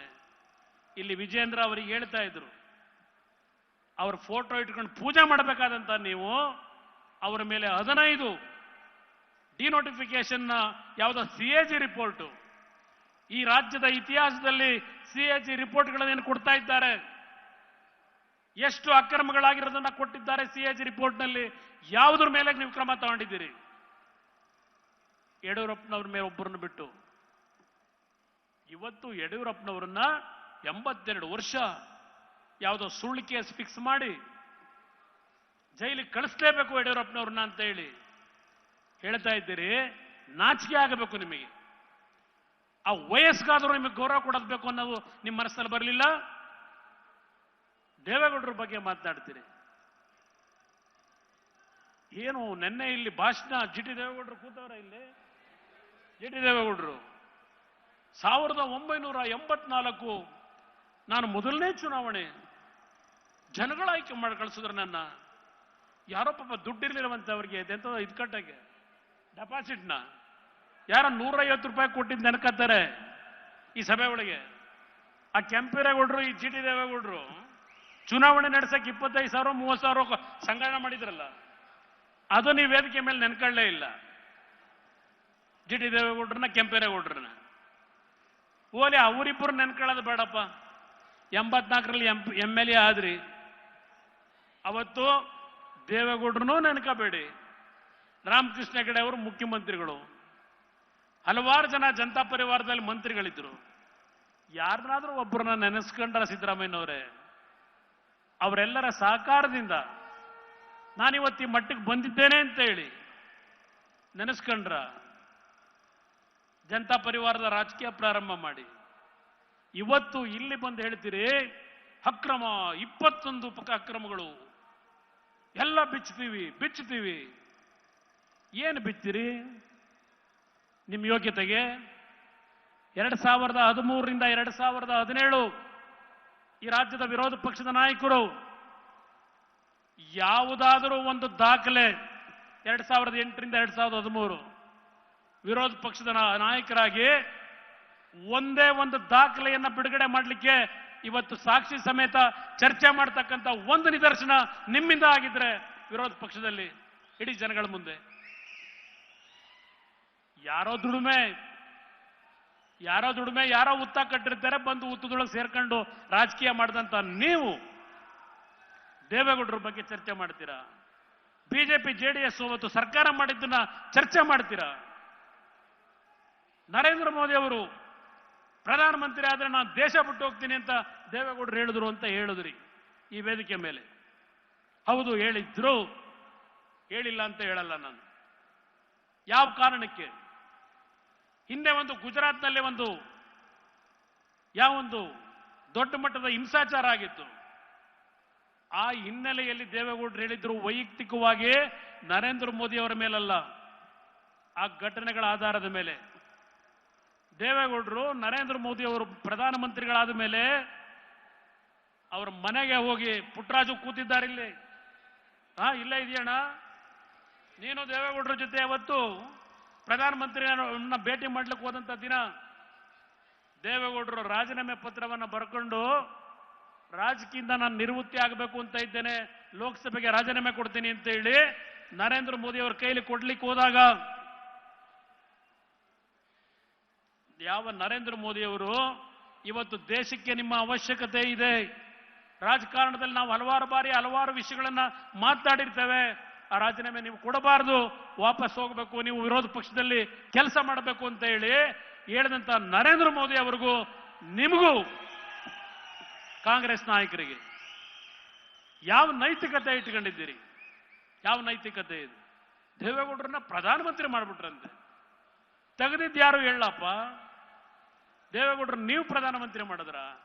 ಕುಮಾರಸ್ವಾಮಿನ ನೀವು ಪ್ರಧಾನಮಂತ್ರಿ ಮಾಡಿದ್ರ? ಮುಖ್ಯಮಂತ್ರಿ ಮಾಡಿದ್ರ? ಅದೇ ಕುಮಾರಸ್ವಾಮಿನ ಮುಖ್ಯಮಂತ್ರಿ ಮಾಡಿದ್ದು ಸನ್ಮಾನ್ಯ ಯಡಿಯೂರಪ್ಪನವರು ಬಿಜೆಪಿ ಅನ್ನೋದನ್ನ ಘಂಟಾಘೋಷವಾಗಿ ಇಲ್ಲಿ ಹೇಳ್ತೇನೆ. ಅವತ್ತು ಆ ತೀರ್ಮಾನ ಹೃದಯದಿಂದ ತೀರ್ಮಾನ ಮಾಡಿದಂಥದ್ದು ಯಡಿಯೂರಪ್ಪನವರು, ಬಿಜೆಪಿಯ ನಮ್ಮ ಹಿರಿಯ ನಾಯಕರುಗಳು. ದೆಹಲಿ ನಾಯಕರು ಅವತ್ತು ಬಂದಿರಲಿಲ್ಲ. ಯಡಿಯೂರಪ್ಪನವರು ನಾವು ಇಬ್ಬರೇ ಕೂತು ಚರ್ಚೆ ಮಾಡಿದ್ವು ಸರ್ಕಾರ. ಧರ್ಮಸಿಂಗ್ರೆ ತೆಗೆದುಬಿಟ್ರು ಅಂತೀರಿ. ಯಾತಿಗೆ ತೆಗೆದ್ರು? ನಿಮ್ಮಂತ ನಾಯಕತ್ವವನ್ನು ಜನತಾದಳದ ಕಾರ್ಯಕರ್ತರು ಈ ಸಿದ್ದರಾಮಯ್ಯನವರು ಕೊಟ್ಟಿದ್ದೇನಿದೆ, ಮುಖ್ಯಮಂತ್ರಿ ಆಗಬೇಕು ಅಂತಕ್ಕಂಥ ಹಂಬಲದಲ್ಲಿ ಅವತ್ತು ಜನತಾದಳ ಮುಗಿಸ್ಲಿಕ್ಕೆ ನೀವು ಹೊರಟ್ರಿ. ಈ ಪಕ್ಷ ಉಳಿಸ್ಲಿಕ್ಕೆ, ಈ ಪಕ್ಷದ ಕಾರ್ಯಕರ್ತರನ್ನ ಉಳಿಸ್ಲಿಕ್ಕೆ ಅವತ್ತು ಕುಮಾರಸ್ವಾಮಿ ಸನ್ಮಾನ್ಯ ಯಡಿಯೂರಪ್ಪನ ಜೊತೆ ಸರ್ಕಾರ ಮಾಡಿದ್ದು. ಇವತ್ತು ಹೇಳ್ತೇನೆ, ಚಾಮುಂಡೇಶ್ವರಿಯ ಸನ್ನಿಧಾನದಿಂದ ನಾನು ಯಡಿಯೂರಪ್ಪನವ್ರಿಗೆ ಅಧಿಕಾರ ಹಸ್ತಾಂತರ ಮಾಡಬೇಕು ಅಂತ ಇದ್ದವನು. ಇವತ್ತು ನಾನಿನ್ನೂ ರಾಜಕೀಯದಲ್ಲಿ ಬದುಕಿದ್ರೆ ಹಲವಾರು ಏಳು ಬೀಳುಗಳ ನಡುವೆ ಆ ತಾಯಿ ಮುಂದೆ ನಿಂತ್ಕೊಂಡು ಹೇಳ್ತಾ ಇದ್ದೇನೆ, ಆ ಸರ್ಕಾರದಲ್ಲಿ 20 ತಿಂಗಳವರೆಗೆ ನಾನು ಮುಂದುವರಿಯಲಿಕ್ಕೆ ಅವಕಾಶ ಕೊಡಬೇಕು ಅಂತ ಇದ್ದವನು. ನಾನು ಮಾಡದೇ ಇರೋ ತಪ್ಪಿಗೆ 15 ವರ್ಷ ನಾನು ಶಿಕ್ಷೆ ಅನುಭವಿಸಿದ್ದೇನೆ.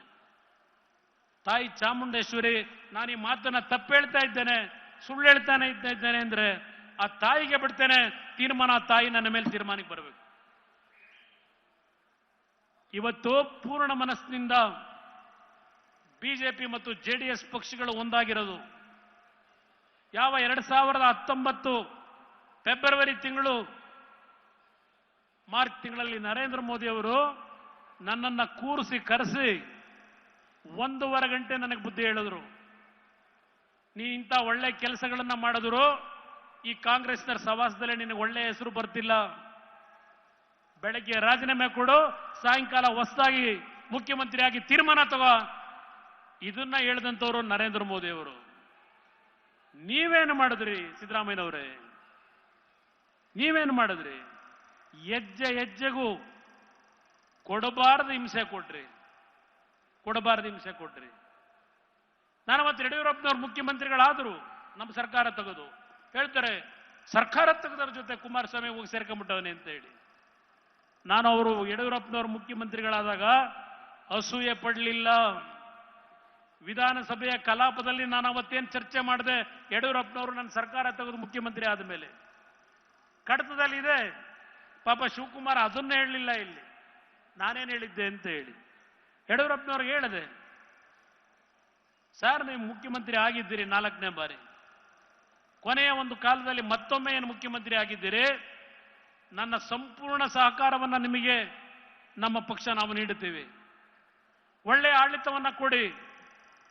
ಇದನ್ನ ನಾನು ವಿಧಾನಸಭೆಯ ಕಲಾಪದಲ್ಲಿ ನನ್ನ ಸರ್ಕಾರ ತೆಗೆದು ಯಡಿಯೂರಪ್ಪನವರು ಮುಖ್ಯಮಂತ್ರಿ ಆದಾಗ ಪೂರ್ಣ ಮನಸ್ಸಿನಿಂದ ಹೇಳಿರ್ತಕ್ಕಂಥವನು ಆ ತಾಯಿಯ ಚಾಮುಂಡೇಶ್ವರಿ ಸನ್ನಿಧಾನದಲ್ಲಿ ಈ ಮಾತನ್ನು ಹೇಳ್ತಾನೆ.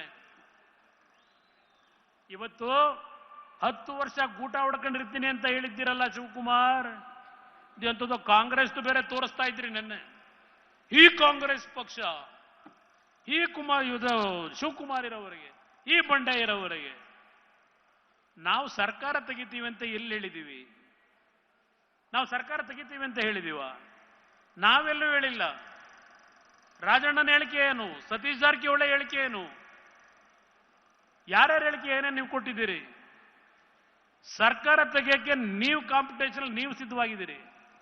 ನಾವ್ಯಾಕೆ ತೆಗಿಬೇಕು? ಇಲ್ಲಿರ್ತಕ್ಕಂಥ ಬಿಜೆಪಿ ನಾಯಕರು ನಾವೆಲ್ಲ. ಕಾಲ ಸನ್ನಿಹಿತವಾಗಿದೆ. ಪಾಪ ಬಂಡೆ ಆಗಿ ನಿಂತ್ಕೋತಾರಂತಲ್ಲ, ಬಂಡೆ ಆಗಿ ನಮ್ಮಮ್ಮ ಇದು ಸಿದ್ದರಾಮಯ್ಯನವರಿಗೆ ಆ ಬಂಡೆ ಆಗಿ ಸಿದ್ದರಾಮಯ್ಯರ ಮೇಲೆ ಆದ್ರೂ ಬಿದ್ದಿರ ಬಂಡೆ, ಸಿದ್ದರಾಮಯ್ಯರ ಪರಿಸ್ಥಿತಿ ಏನಾಯ್ತದೆ? ಆ ಬಂಡೆ ನಂಬಿಕೊಂಡು ಬಂಡೆ ಆಯ್ತಾರಂತೆ. ಆಮೇಲೆ ನಾನು ಶಿವಕುಮಾರ್ಗೆ ಇನ್ನೊಂದು ಹೇಳ್ತೇನೆ, ಅದು ಎಂಥದೋ 50 ಡಿನೋಟಿಫಿಕೇಶನ್ ಮಾಡ್ಬಿಟ್ಟಿದ್ದೀನಿ ಅಂತ ನಾನು. ತೆಗಿಯಪ್ಪ, ಮಾಡಪ್ಪ, ಅದು ಯಾವ ತನಿಖೆ ಮಾಡ್ತೀಯ? ಯಾವ ತನಿಖೆ ಮಾಡ್ತೀಯ? ಮಾಡಪ್ಪ ನೋಡೋಣ. 50 ಡಿನೋಟಿಫಿಕೇಶನ್ನು ಸುಳ್ಳು ಹೇಳೋದಕ್ಕೂ ಇತಿಮಿತಿ ಇರಲಿ. ನಿಮ್ಮ ಯೋಗ್ಯತೆಗೆ ಕಳೆದ ಚುನಾವಣೆಯಲ್ಲಿ ವಿಧಾನಸಭೆಗೆ ಬಿಜೆಪಿಯ ನಾಯಕರ ಮೇಲೆ ಇಷ್ಟೆಲ್ಲ ಅಪಾದನೆ ಮಾಡಿದ್ರಿ. ಸಿದ್ದರಾಮಯ್ಯನವರೇ, 15 ತಿಂಗಳಾಯ್ತು ನಿಮ್ಮ ಯೋಗ್ಯತೆಗೆ ಮುಖ್ಯಮಂತ್ರಿಯಾಗಿ. ಒಂದೇ ಒಂದು ನೀವೇನು ಜನಗಳ ಮುಂದೆ ಹೇಳ್ಕೊಂಡು ಹೋದ್ರಿ ಬಿಜೆಪಿಯ ವಿರುದ್ಧ, ಒಂದೇ ಒಂದು ಸಾಕ್ಷಿಯನ್ನ ಹುಡುಕಿ ಇವತ್ತು ಆ ಒಂದು ಅಕ್ರಮಗಳು ಅಂತಕ್ಕಂಥದನ್ನ ಸಾಬೀತು ಮಾಡಲಿಕ್ಕೆ ನಿಮಗೆ ಯೋಗ್ಯತೆ ಇಲ್ಲದೆ 15 ತಿಂಗಳ ಕಾಲ ಕಳೆದಿದ್ದೀರಿ. ಯಾರು ಕೆಲಸಕ್ಕೆ ಬಾರದೇ ಇರತಕ್ಕಂಥವ್ರು ಇದ್ದಾರೆ, ಚಮಚಾಗಿರಿ ಮಾಡ್ಕೊಂಡಿದ್ದಾರೆ. ಅಂಥವ್ರದ್ದು ಸದನ ಸಮಿತಿಗಳಂತ, ಅದೆಂಥದ್ದು ಸಮಿತಿ, ಆ ಸಮಿತಿಗಳಿಂದ ಏನೋ ತನಿಖೆ ಮಾಡಿ ಈಗೇನೋ ತಂದುಬಿಡ್ತಾರೆ ನಾಳೆ ಬೆಳಗ್ಗೆ. ಎಲ್ಲ ಜಂತಕಲ್ ಮೈನಿಂಗು, ಸಾಯಿ ವೆಂಕಟೇಶ್ವರ ನನ್ನ ಮೇಲೆ ಅಪಾದನೆ ಮಾಡಿದ್ದ ಇದೆ, ಕೋರ್ಟಲ್ಲಿದೆ. ಅದಕ್ಕೆ ಕಾರಣ ನಿಮ್ಮಿಂದ ಅಲ್ಲ. ಕಾಂಗ್ರೆಸ್ನರಿಗೇನೋ ನನ್ನ ರಾಜೀನಾಮೆ ಕೇಳ್ತಾವ್ರೆ. ರಾಜೀನಾಮೆ ಕೊಡ್ತೀನಿ, ಕುಮಾರಸ್ವಾಮಿ ಯಾವಾಗ ಕೊಡ್ತೀಯಪ್ಪ ಅಂತ ಕಾಂಗ್ರೆಸ್ ಪುಡಾರಿಗಳು ಕೇಳ್ತಾವೆ ದಿನ ಸೋಷಿಯಲ್ ಮೀಡಿಯಾದಲ್ಲಿ. ಏನ್ ತಪ್ಪು ಮಾಡಿದ್ದೀನಿ ಅಂತ ರಾಜೀನಾಮೆ ಕೊಡ್ಲಪ್ಪ? ನಿಮ್ ತರ ಮೂಡಾದಲ್ಲಿ 14 ಸೈಟ್ ತಗೊಂಡಿದ್ದೀನಿ ಅಂತ ಇಲ್ಲ, ಹಲವಾರು ಕುಟುಂಬದ ಭೂಮಿ ಲಪಟಾಯಿಸಿ ಏನೇನು ಮಾಡಿದ್ದೀರಿ ನಿಮ್ಮ ಉಪಮುಖ್ಯಮಂತ್ರಿ, ಆ ಕೆಲಸ ಮಾಡಿದ್ದೀನಿ ಅಂತ ರಾಜೀನಾಮೆ ಕೊಡ್ಲ? ನನ್ನ ಯಡಿಯೂರಪ್ಪನವರ ನಡುವೆ ವಿರೋಧ ಪಕ್ಷ ಆಡಳಿತ ಪಕ್ಷವಾಗಿ ನಮ್ಮ ಸಂಘರ್ಷ ನಡೆದಾಗ ಎಸ್, ನನ್ನ ಮೇಲೂ 4 ಕೇಸ್ಗಳು ಇದೆ. ಹಾಗಂತ ಹೇಳಿ ನಾನು ಎದುರು ಕೂರ್ತಿಲ್ಲ. ಸಾಯಿ ವೆಂಕಟೇಶ್ವರ ಚರ್ಚ್ ಯಾವ ತನಿಖೆ ಬೇಕಾದ್ರೂ ಮಾಡ್ಕೊಳ್ಳಿ. ಜಂತಕಲ್ಲು ನನ್ನ ಮೇಲೆ ಅಧಿಕಾರಿ ಏನೋ ಬರೆದು ಬಿಟ್ಟಿದ್ದ, ನನಗೆ ಗೊತ್ತಿಲ್ಲ, ನಾನು ಸೈನ್ ಹಾಕಿಲ್ಲ ಅಲ್ಲಿ. ನಾನು ಅಧಿಕಾರಿ ಯಾಕೆ ಆ ಥರ ಬರದ ಅಂತ ಹುಡುಕೊಂಡು ಹೋದ್ರೆ ಅವನು ಯಾರೋ ಆ ಮೈನ್ನ ಬೇಕು ಅಂತ ಹೋದನು. ಆ ಮೆಟೀರಿಯಲ್ ಎತ್ತಲಿಕ್ಕೆ ಅವನ ಹತ್ರ 20 ಲಕ್ಷ ಚೆಕ್ಕಲ್ಲಿ ದುಡ್ಡು ತಗೊಂಡಿದ್ದು ಹುಡುಕದೆ ಕೋರ್ಟ್ ಮುಂದೆ ಇಟ್ಟಾಗ ನನ್ನ ಮೇಲೆ ಬರೆದಂತ ಅಧಿಕಾರಿ ಜೈಲಿಗೆ ಹೋದ. ಇದು ಕುಮಾರಸ್ವಾಮಿ ಮೇಲೆ ಶಿವಕುಮಾರ್ ನೀನ್ ಕಣ್ಣು ಹಾಕಿದ್ರೆ ಸರ್ವನಾಶ ಆಗ್ತಕ್ಕಂಥ ಕಾಲ ಬಹಳ ದೂರ ಇಲ್ಲ. ಆ ತಾಯಿ ಚಾಮುಂಡೇಶ್ವರಿ ತೆಗೀತಾ ಹೋದ್ರೆ ನಿಮ್ ಬಂಡವಾಳಗಳು ಎಲ್ಲಪ್ಪ. ಅರ್ಕಾವತಿ ತೆರೆದ ಪುಸ್ತಕ. ನೆನ್ನೆ ಇಲ್ಲಿ ಭಾಷಣ ನಮ್ಮ ಸಿದ್ದರಾಮಣ್ಣಂದು, ನನ್ನ ರಾಜಕೀಯ ಜೀವನ ತೆರೆದ ಪುಸ್ತಕ. ಸಿದ್ದರಾಮಣ್ಣ ಅವರೇ ತೆಗೀರಿ ನಿಮ್ಮ ಅರ್ಕಾವತಿದು ಕೆಂಪಣ್ಣಂದು ವರದಿ ಇದೆಯಲ್ಲ, ಏನ್ ಬಸವರಾಜಣ್ಣ ಕೆಂಪಣ್ಣಂದು ಇದೆಯಲ್ಲ ವರದಿ, ಒಂದು ವರದಿ ಪಾರ್ಟ್ 1 ಪಾರ್ಟ್ 2 ತೆಗೀರಪ್ಪ. ಇದನ್ನ ತೆರೀರಿ ಬಾಗಿಲು. ತೆರೆದ ಪುಸ್ತಕ ನಂದು, ತೆರೆದ ಪುಸ್ತಕ ರೀಡು ಇದೆಯಲ್ಲ. ನಿಮ್ಮ ಮಗನಿಗೆ ನಿಮ್ಮ ಅಧಿಕಾರ ದುರುಪಯೋಗ ಪಡಿಸ್ಕೊಂಡು ಅದೆಂಥದೋ ಹಿಂದ್ ಕ್ಲಿನಿಕ್ಕೋ ಎಂಥದೋ ಎಲ್ಲ ಬೆಂಗಳೂರಲ್ಲಿ ಕೊಟ್ಟವರಲ್ಲ, ಮಲ್ಲೇಶ್ವರದಲ್ಲೂ ಇರ್ಬೇಕೇನೋ ಹಿಂದ್ ಕ್ಲಿನಿಕ್ ಎಂಥದೋ ಇದೆಯಲ್ಲ ಸರ್, ಅವ್ರ ಮಗಂದು ಲ್ಯಾಬು ಯಾವ ತರ ತಗೊಂಡಿದ್ದೀರಪ್ಪ? ಹೇಳ್ತಾ ಹೋದ್ರೆ ಪುಟ್ಗಟ್ಲೆ ಹೇಳಬಲ್ಲೆ. ಅದೆಂಥದೋ ಪೊನ್ನಣ್ಣನ ಕೈಲಿ ಇವತ್ತು ದಿನ ನೆನ್ನೆ ಒಂದು ಬುಕ್ಕು ಸಂಚು ಅಂತ ಹೇಳಿ ಬಿಡುಗಡೆ ಮಾಡಿಸೋರಂತೆ. ನಾನೇನು ಅನ್ಕೊಂಡೆ, ಪೊನ್ನಣ್ಣ ಬರೆದಿರೋದು ಹಿಂದೆ ರಾಮಕೃಷ್ಣ ಹೆಗಡೆ ಅವರ ಕಾಲದಲ್ಲಿ ನಮ್ಮ ಒಡೆಯನ ಪುಟ್ಸಾಮಗೌಡರು ಇದ್ರು, ನಮ್ಮ ಬಿ ಶಿವಪ್ಪನವರಿದ್ರು. ಇಬ್ಬರು ಕೈನಲ್ಲೋ ರಾಮಕೃಷ್ಣ ಹೆಗಡೆ ಅವರು ದೇವೇಗೌಡರ ಮೇಲೆ ಅದೇ ಎಂಥದೋ ಈಗ ಬರ್ದವ್ರು ಅಲ್ಲೆಲ್ಲ ನಮ್ಮ ಮೈಸೂರು ಸರ್ಕಲ್ ಎಲ್ಲ ಹಾಕವ್ರಲ್ಲ, ದೇವೇಗೌಡರ ಕುಟುಂಬದಲ್ಲಿ ಇಷ್ಟು ಸೈಟು. ಆ ಒಂದು ಜಾಹೀರಾತನ್ನೂ ಸಹ ಸಿದ್ದರಾಮಯ್ಯನವರ ನಿಮ್ಮ ಯೋಗ್ಯತೆಗೆ ಬಿಜೆಪಿಯವ್ರ ಪ್ರಕಟಣೆ ಅಂತೇಳಿ ಬಿಜೆಪಿ ಪಕ್ಷದ ಹಿಂದೆ ಆಗಿದ್ದು ಅಂತ ಹೇಳಿ ಅದನ್ನ ಹಾಕೊಂಡು ಇಲ್ಲೆಲ್ಲ ಬೋರ್ಡ್ ಹಾಕೊಂಡಿದ್ದೀರಲ್ಲ. ಓಲಿ ನಿಮ್ಮ ಸ್ವಂತಕ್ಕೆ ಅಂತಕ್ಕಂಥದ್ದು ಒಂದಾದ್ರೂ ಬೇಡವಾ ನಿಮಗೆ? ನಾನು ಆ ಒಂದು ಸಂದರ್ಭದಲ್ಲಿ ನಡೆದಿತ್ತಲ್ಲ ಸಂಚು, ಇವರಪ್ಪ ಆಗ ನಡೆಸಿದ್ದು ಸಂಚು ಪುಟ್ಸಾಮಗೌಡನ ಜೊತೆ ಸೇರಿ ಎ ಕೆ ಸುಬ್ಬಯ್ಯನವರು. ಆ ಸಂಚಿನ ಪುಸ್ತಕ ಏನಾದ್ರೂ ಬಿಡುಗಡೆ ಮಾಡ್ತಾರೇನೋ ಅನ್ಕೊಂಡಿದ್ದೆ ನಾನು. ಹೇಳ್ತಾ ಹೋದ್ರೆ 1 ಗಂಟೆ ಅಲ್ಲ 2 ಗಂಟೆ ಮಾತಾಡಬಲ್ಲೆ. ಸಿದ್ದರಾಮಯ್ಯನವರಿಗೆ ಒಂದು ಕೊನೆದಾಗಿ ಹೇಳ್ತಾನೆ, ಅಧಿಕಾರ ಯಾರಿಗೂ ಶಾಶ್ವತವಲ್ಲ. ಈ 1.5 ವರ್ಷದಲ್ಲಿ ಏನು ರಾಜ್ಯಕ್ಕೆ ಕೊಡುಗೆ ಕೊಟ್ಟಿದ್ದೀರಿ ನೀವು? 1100 1200 ರೈತರು ಆತ್ಮಹತ್ಯೆ ಮಾಡಿಕೊಂಡಿದ್ದಾರೆ. ಆ ಶಿರೂರಿನಲ್ಲಿ ಒಂದು ಕುಟುಂಬದಲ್ಲಿ 3 ಜನ ಹೆಣ್ಣು ಮಕ್ಕಳು, ಆ ತಂದೆ ಇನ್ನೂ ಹುಡುಕ್ಲಿಕ್ಕಾಗಿಲ್ಲ. ಆ ಏನಾದ್ರು ಪರಿಹಾರ ಕೇಳಿದ್ರೆ ಅವ್ರ ತಂದೆ ಬಾಡಿ ಸಿಗದೆ ಹೋದ್ರೆ ಇನ್ನೂ 7 ವರ್ಷ ನಾವು ಪರಿಹಾರ ಕೊಡಕ್ಕಾಗಲ್ಲ ಅಂತೀರಿ ಕಾನೂನುಬದ್ಧವಾಗಿ. ಒಂದು ಮಾನವೀಯತೆ ಬೇಡ ನಿಮಗೆ? ಇವತ್ತು ಹಲವಾರು ಭಾಗದಲ್ಲಿ ಮತ್ತೆ ಪುನಃ ಗುಡ್ಡಗಳ ಕುಸಿತ, ಜಲಾವೃತವಾಗಿದೆ, ಬೆಳೆದಂತ ಬೆಳೆ ನಷ್ಟ ಆಗಿದೆ. ಇವತ್ತು ಯಾವ ಕೇಂದ್ರ ಸರ್ಕಾರದ ಮೇಲೆ ಮಾತನಾಡ್ತೀರಿ? ಬಸವಣ್ಣ ಇಲ್ಲಿ ಕೂತಿದ್ದಾರೆ, ಅವರು ಮುಖ್ಯಮಂತ್ರಿ ಇದ್ದಾಗ, ಯಡಿಯೂರಪ್ಪನವರು ಮುಖ್ಯಮಂತ್ರಿ ಇದ್ದಾಗ, ಯಾವ ಕೋವಿಡ್ನ ಒಂದು ಅನಾಹುತಗಳಾದಾಗ ಈ ದೇಶದಲ್ಲಿ ರಾಜ್ಯ ಸರ್ಕಾರಗಳಿಗೆ ಮುಂದಿನ 50 ವರ್ಷಕ್ಕೆ ಹಣವನ್ನ ಏನು ಬಿಡುಗಡೆ ಮಾಡ್ತಾರೆ, ಸಾಲದ ರೂಪದಲ್ಲಿ ಕೊಟ್ಟಂಥದ್ದು ಬಡ್ಡಿಯ ಕಟ್ಟಿದ್ದೇನೆ ಸಾಲವಾಗಿ 50 ವರ್ಷಕ್ಕೆ ಹಣವನ್ನೇನು ಕೊಟ್ಟರು ನರೇಂದ್ರ ಮೋದಿ ಅವರ ಸರ್ಕಾರ. ಕಳೆದ 2-3 ದಿವಸಗಳ ಹಿಂದೆ ಪುನಃ ಈ ದೇಶದ ಪ್ರತಿಯೊಂದು ರಾಜ್ಯದಲ್ಲಿ ಕ್ಯಾಪಿಟಲ್ ಎಕ್ಸ್ಪೆಂಡಿಚರ್ಗೆ ಸುಮಾರು 1.5 ಲಕ್ಷ ಟ್ರಿಲಿಯನ್ ಹಣವನ್ನ ರಾಜ್ಯ ಸರ್ಕಾರಗಳಿಗೆ ಕೊಡ್ತಕ್ಕಂಥ ತೀರ್ಮಾನ ಕಳೆದ 2 ದಿನಗಳ ಹಿಂದೆ ಇದೇ ನರೇಂದ್ರ ಮೋದಿ ಅವರ ಸರ್ಕಾರ ಮಾಡಿದ್ದಾರೆ. ಕ್ಯಾಪಿಟಲ್ ಎಕ್ಸ್ಪೆಂಡಿಚರ್ಗೆ ನಿಮ್ಮ ಯೋಗ್ಯತೆಗೆ ಒಂದು ಬಾಯಿ ಬಿಟ್ಟು ಹೃದಯದಿಂದ ಕೇಂದ್ರ ಸರ್ಕಾರದಿಂದ ನೆರವು ಬಂತು ಅಂತಕ್ಕಂಥ ಹೇಳೋ ಯೋಗ್ಯತೆ ಇಲ್ಲ ನಿಮಗೆ.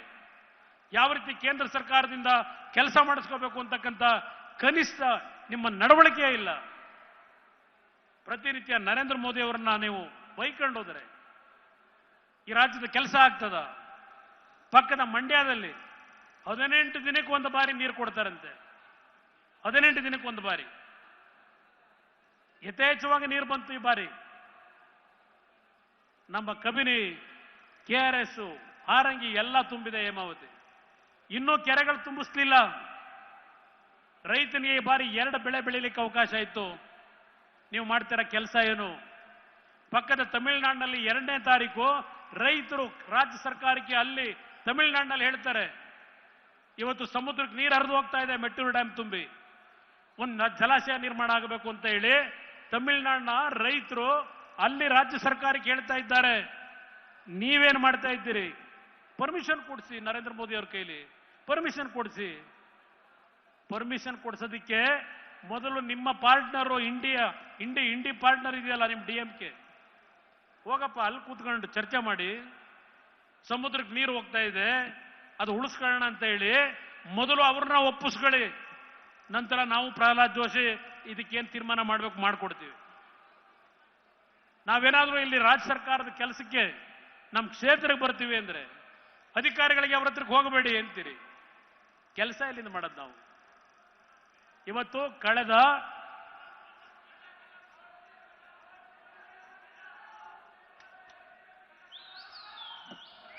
ಇಲ್ಲಿ ಇರ್ಲಣ್ಣ, ಅದಕ್ಕೋಸ್ಕರ ನಾವು ಈ ಒಂದು ವೇದಿಕೆ ಮುಖಾಂತರ ಕನ್ನಡ ನಾಡಿನ ಜನತೆಯಲ್ಲಿ ಕೈ ಜೋಡಿಸಿ ಮನವಿ ಮಾಡ್ತೇನೆ.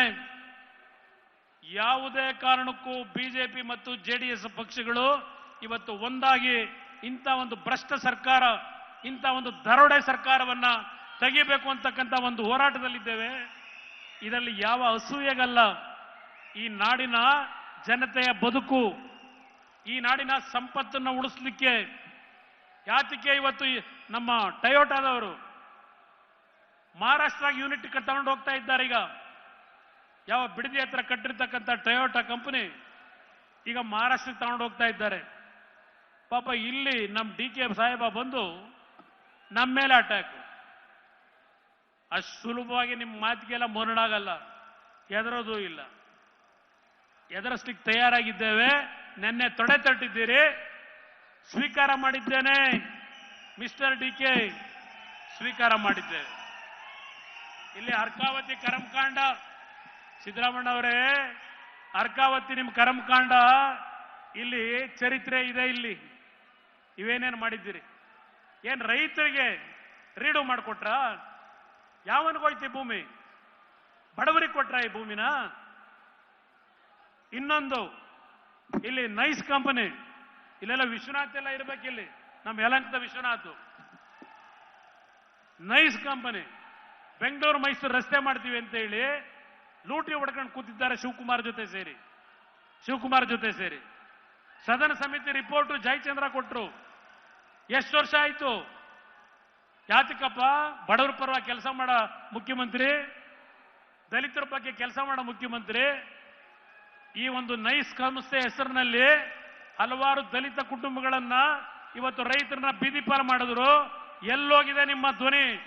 ಎಲ್ಲಡಗೋಗಿದೆ ಸಿದ್ದರಾಮಯ್ಯನವರೇ? ಮಾಡಿ ಈ ಕೆಲಸ ಮೊದಲು ಸರಿ ಮಾಡಿ. ಕೋರ್ಟ್ ಆದೇಶಗಳಾಗಿದೆ, ಈ ಕೆಲಸ ಮಾಡಿ ಅಂತಕ್ಕಂಥದ್ದನ್ನು ಹೇಳಿ ಇವತ್ತು ಯಾವ ವಿಜಯೇಂದ್ರ ಅವರ ನೇತೃತ್ವದಲ್ಲಿ ಬಿಜೆಪಿ ಮತ್ತು JDSನ ಕಾರ್ಯಕರ್ತರು ಇಲ್ಲಿಯವರೆಗೆ ಚಲೋ ಕಾರ್ಯಕ್ರಮದಲ್ಲಿ ಬಂದಿದ್ದೀರಿ. ಇದಿಷ್ಟಕ್ಕೆ ನಿಲ್ತಕ್ಕಂಥದ್ದು ಯಾವುದೇ ಪ್ರಶ್ನೆ ಇಲ್ಲ. ಈ ಸರ್ಕಾರವನ್ನ ಸರಿದಾರಿಗೆ ಬರಬೇಕು ಅವರು, ಇಲ್ಲ ಈ ಸರ್ಕಾರವನ್ನ ಕಿತ್ತೊಗಿಬೇಕು. ಇದು ಎರಡರಲ್ಲಿ ಒಂದನ್ನು ನಾವು ಇವತ್ತು ಈ ಸವಾಲನ್ನು ಸ್ವೀಕಾರ ಮಾಡಿ ನಮ್ಮ ಹೋರಾಟವನ್ನು ಮುಂದುವರಿಸಬೇಕು ಅಂತಕ್ಕಂಥದ್ದನ್ನ ನಿಮ್ಮಗಳ ಮುಂದೆ ಹೇಳಿ, ನಾಡಿನ ಜನತೆಗೆ ಇದರಲ್ಲಿ ಈ ಸರ್ಕಾರದ ನಡವಳಿಕೆ ಏನಿದೆ ದಯವಿಟ್ಟು ಕೈ ಜೋಡಿಸಿ ಮನವಿ ಮಾಡ್ತೇನೆ. ಅರ್ಥ ಮಾಡ್ಕೊಳ್ಳಿ, ಇದು ನಮ್ಮ ರಾಜ್ಯವನ್ನ ಲೂಟಿ ಮಾಡ್ತಕ್ಕಂಥ ಸರ್ಕಾರ. ಇದನ್ನ ಎಷ್ಟು ಬೇಗ ತೆಗಿಬೇಕೋ ಅದಕ್ಕೆ ನಿಮ್ಮೆಲ್ಲರ ಸಹಕಾರವನ್ನ ನಾಡಿನ ಜನತೆಯಲ್ಲಿ ಕೇಳಿ ನನ್ನ ಮಾತುಗಳನ್ನು ಮುಗಿಸ್ತೇನೆ. ಜೈ ಹಿಂದ್, ಜೈ ಕರ್ನಾಟಕ ಮಾತೆ. ಕಾಂಗ್ರೆಸ್ ನಾಯಕರ ವಿರುದ್ಧ ಅಕ್ಷರಶಃ ಬೆಂಕಿಯನ್ನು ಉಗುಳಿದ್ದಾರೆ ಭಾಷಣದ ಮೂಲಕ HD ಕುಮಾರಸ್ವಾಮಿ ಅವರು. ಹಲವು ವಿಚಾರಗಳನ್ನು ಪ್ರಸ್ತಾಪಿಸಿ ಆಡಳಿತ ಪಕ್ಷದ ವಿರುದ್ಧ ಅಬ್ಬರಿಸಿ ಬೊಬ್ಬೆರೆದಿದ್ದಾರೆ. ಇವತ್ತಿನ ಮೈಸೂರು ಸಮಾವೇಶದಲ್ಲಿ ನನ್ನ ಮೇಲೆ ಯಾವ ತನಿಖೆಯನ್ನಾದರೂ ಕೂಡ ಮಾಡಲಿ ಅಂಥೇಳಿ DK ಶಿವಕುಮಾರ್ ಹೇಳಿದ್ರಲ್ಲ, ಆ ವಿಚಾರವನ್ನು ಕೂಡ ಪ್ರಸ್ತಾಪಿಸಿರುವಂತಹದ್ದು. DKಶಿ ಸರ್ವನಾಶವಾಗುವಂತಹ ಕಾಲ ಸನ್ನಿಹಿತವಾಗ್ತಾ ಇದೆ ಅನ್ನುವಂತಹ ವಿಚಾರವನ್ನು ಕೂಡ HD ಕುಮಾರಸ್ವಾಮಿಯವರು ಪ್ರಸ್ತಾಪಿಸಿ ಇವತ್ತು ಗುಡುಗಿದ್ದಾರೆ. CM ಹೇಳಿಕೆಗೂ ಕೂಡ ಕುಮಾರಸ್ವಾಮಿಯವರು ಇವತ್ತು ಲೇವಡಿ ಆಡಿರುವಂಥದ್ದು.